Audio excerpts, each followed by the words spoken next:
புது வருஷம் பிறக்குது, புது வருஷம் பிறக்குது. எத்தனை வருஷம் ஆனாலும் வாழ்க்கை அப்படியே தான் இருக்குது, அப்படியே தான் இருக்குது.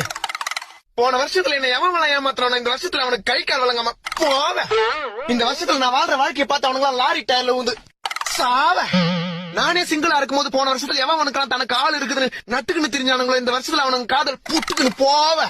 யோ புடுபுடுப்புக்காரன் தானே நீ? ஏன் பார்த்தா அம்பானிக்கு அத்த பை மாதிரி தெரியுதா? நக்கல் தாயா உனக்கு. புது வருஷம் போறக்கும் போது எதுக்கு சாபமா வீட்டுன்னு தெரியுற? நான் பண்றது 12 மாசத்துல பட்ட கஷ்டங்கள் அப்படி. அப்படி என்ன பண்ற? சொல்றேன் கேளு. சொல்லு. வருஷம் ஆரம்பிக்கும் போது எல்லாரையும் நம்பு, ஆ, அப்பதான் வாழ்க்கையில ஒரு தெம்புனி. எவனோ ஜனவரி மாசத்துல ஜன்னி வந்தவன் எவனோ சொன்னான். அப்புறம் என்ன ஆச்சு?